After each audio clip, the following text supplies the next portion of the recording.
I am noticing this friction as well. Like people that were really accepting are not so accepting now. And then the gay community or the LGBT community is just like, oh, well, now unacceptance is on the rise. But I'm just like, yeah, I wonder why that is. I think we've witnessed an overcorrection, right? Like the pendulum was at one extreme and now it's swung too far into the opposite extreme. And what I would like to see, and I think most kind of sensible, fair-minded people would, is for the pendulum to stop swinging and land somewhere comfortable in the middle. But what I'm afraid is going to happen is that the pendulum swung, like we had this anti-gay, intolerant society for a long time. It swung back. Now these extreme people have taken it so far the other direction. And I'm afraid society is going to push it right back all the way to the other extreme again. And I really don't want that to happen. I think, though, that if the LGBT community doesn't kind of wake up and distance ourselves from some of the more extreme stuff, like you're never going to convince people that a 5-year-old knows their gender and can identify as a different gender and completely understands that. You're never going to convince people that an 11-year-old or a 12-year-old can make lifelong medical decisions that affect their fertility and sexual functioning. And they're just totally capable of doing that. Can't handle a tattoo, can't drive a car, but they can handle that. Like, you're never going to convince people of these propositions. You're never going to convince people. It's becoming mainstream. But why is it so widely accepted if most people think it's bonkers? Because people are tribal creatures and they're told that that's what the good side believes. And they think, and then people want to be tolerant. They want to be kind. They want to be compassionate.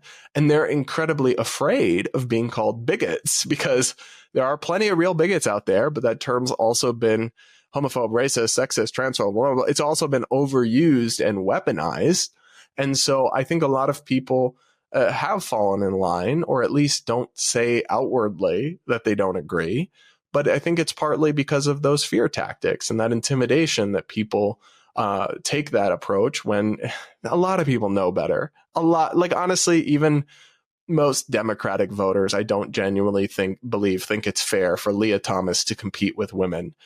They might just, their elites and the journalism and media all just insist and parrot this stuff.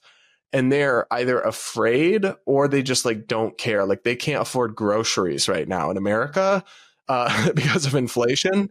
So they're not going to like worry about trans sports, right? So I think it's those two things. It's either indifference or because they've got other things going on or more pressing priorities, or it's fear of backlash and cancellation and being targeted as a bigot, an ist, a phobe.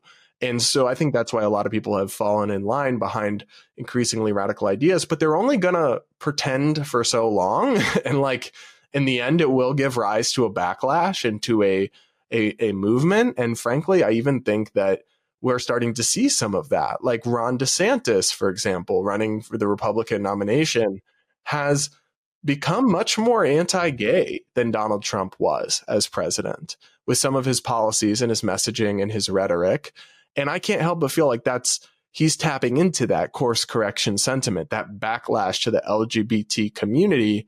And of course, the LGBT people and media and everything hate him so much and are so mad. Like, how could anyone support this guy? And it's like, all right, but y'all did contribute to this, with this moment that we're in, this situation that we're in.